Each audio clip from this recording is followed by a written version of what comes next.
Senator Dastyari. Yeah, look, I've got a couple of questions and probably a observation that I will form in the context of a question, and I appreciate, and I know firstly I just want to thank everyone for coming on the line and for giving up their very valuable time to be part of this process. And I think, as everyone can appreciate, this has been a debate that has become unfortunately very, very political, got tied into an election campaign. That's a reality of I suppose Australian politics, and I'd probably be naive to think otherwise, but it's been clearly quite tied up in a political debate as well. So I guess as much as possible, if we can take the politics of it out, which I know is a difficult thing to do, especially over something that was part of an election campaign.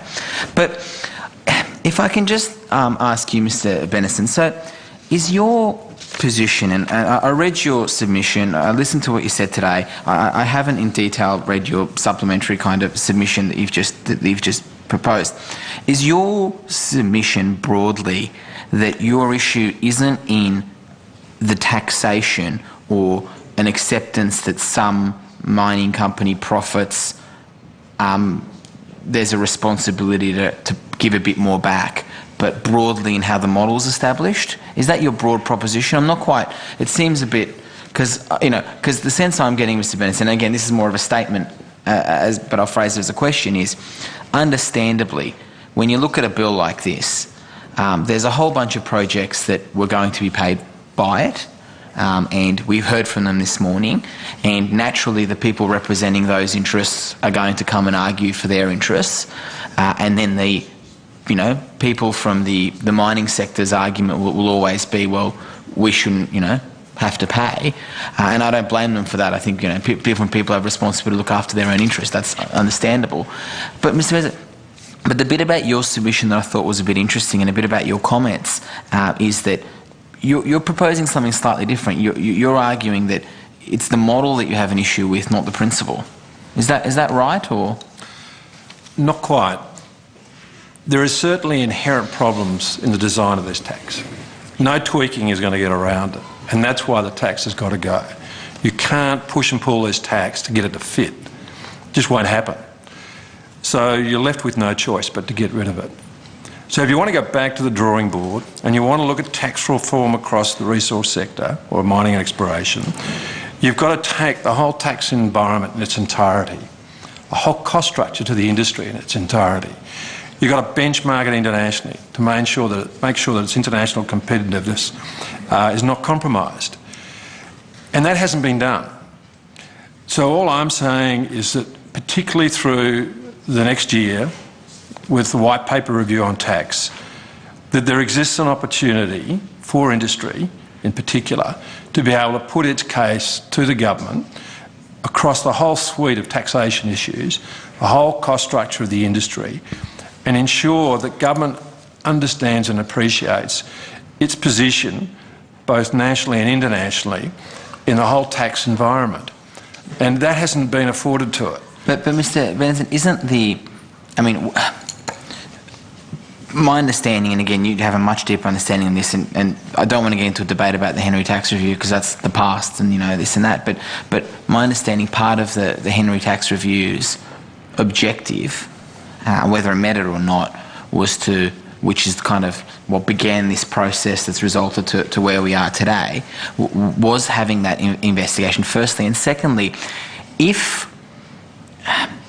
just heard from some industry people about the compliance cost, and we heard the term kind of sovereign risk thrown around, which I think is a pretty extreme term. I appreciate that there's perception problems, and if people are perceiving sovereign risk, that's a big deal, and that's a very, very serious issue to comparing us to African nations of Venezuela. I'm not sure how much of that's kind of hyperbole in people's language and how much of it's reality, but I'll listen to the people in the industry. They obviously know more than I do.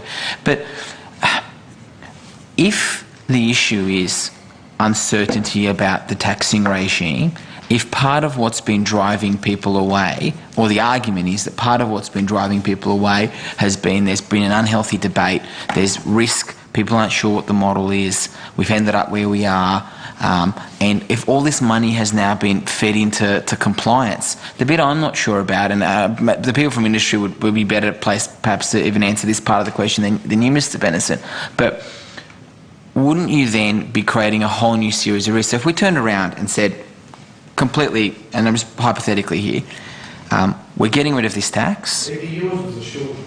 Right? Well, he's, but he's working up to something. Yeah.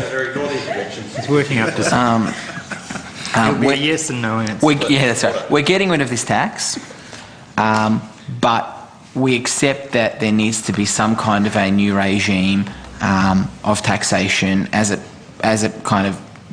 whole of government approach to this sector. So going back to the drawing board, doesn't that create a whole new set of risk? Doesn't that create a whole new set of uncertainty? And is there an argument that you're kind of sending the wrong message to the industry, which is, they may not like it, but at the moment they know what the model is. They've paid compliance, they're complying, and then now we're kind of saying no, let's go back to the drawing board. If I was running a business, and I'm not, so I'd like to hear from people who are in this sector, I'd want some level of certainty around it, wouldn't I? Absolutely. What the model is. And I agree with you. We definitely want certainty, and we're not saying to create any uncertainty whatsoever. We're just saying if you want to address tax reform, and that was attempted through the Henry Tax Review, which delivered the RSPT inadvertently, which had dire and consequences. And other things that weren't implemented that should have been. Absolutely. That's a separate debate. And it just demonstrates that no matter how thorough your tax review process can be, you can still get it wrong at the end of the day. I'm not advocating that we have a wholesale change in any way, shape or form of our current tax environment. I'm just saying that if you want to have a look at tax reform as it applies to the industry, across all spectrums of costs, not just tax, but the whole spectrum of the industry, and put it in the right context, then an opportunity can exist to do that, and in proper consultation with industry. But Mr. Benson, wasn't the industry involved in designing this? And I note there's the CFO of Three big guns. Of Fortescue. Yeah, but Fortescue,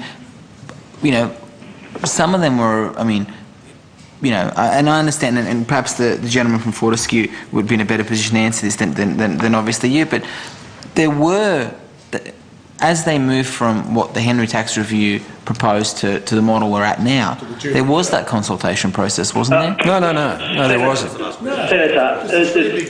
Senator, it's Marcus Hughes from Fortescue again. No one on this line was involved in any consultation in any way, shape or form to do with, in either of the proposed regimes. The RSP2 to start off with, which was pure economic theory, operating in a perfect world with perfect concepts, and then the bastardised version that we ended up with being the MRRT involved three taxpayers, being BHP, Billiton, Rio Tinto and Xstrata, who sat down with a couple of government representatives. Okay. That's it. Thank you. Can I just add, Mr Chairman, Final comment. up to about 6 or 7 years ago, we had one of the most stable tax environments in this country that provided certainty to the industry. And we've just been going through one of the most, difficult periods of trying to tweak tax reform into a shape or form that sees, in particular, the mining and exploration sector as a soft target, as a cash cow and all the rest of it, that has gone horribly wrong. And what I'm advocating is you just can't take the approach that we've had in recent years and continue to apply it. If you seriously want to look at something in our industry, then sit down and talk to us and discuss it sensibly, avoid the complexity, avoid the cost structure, and let's look at what opportunities exist. And I'm not saying there are opportunities, but if the tax or the government in its wisdom believes that there are opportunities there that it wants to work through with industry, by all means, let's sit around the table and work through them and just see what they are. Thank you, Mr. Just as a follow-up to that, again, Marcus Hughes from Fortescue, I would make the headline point that any tax regime should be transparent, simple and equitable. Now, those three as principal pillars of a tax regime, the MRRT not address any of those. Yes, Nor did the RSPT beforehand. No, Mr. Madison, earlier today the petroleum resource rent tax was raised as an example of how this, I think it was in possibly by the Australia Institute, as an example of how rent tax can work without any complaints, and that if MRRT was left, it would be fine. I don't know whether this is within your field of knowledge, but my understanding was that when the PRRT was first announced, it was announced, I think, in the Hawke years, and then there was a couple of years of consultation developing the way it actually worked before it was actually finalised, rather than the approach that was taken with the RSPT and then the MRRT of a fait accompli being presented to the industry. Is that your understanding of how the PRRT was developed? Look, I'm certainly not qualified to discuss the PRRT, Mr Chairman, but suffice to say there have been long-standing issues with the PRRT. As we've worked through the ATO's working group in recent years, we've had the opportunity to discuss some of those issues with accounting firms that are closely related to the PRRT. And I don't think that's been an easy process by any stretch. But as I said, it's not for me to comment, but I think a review of that independently by APIA or somebody else in front of this committee is probably more appropriate. Okay. Thank you for your assistance, and thank you to the gentleman on the tele.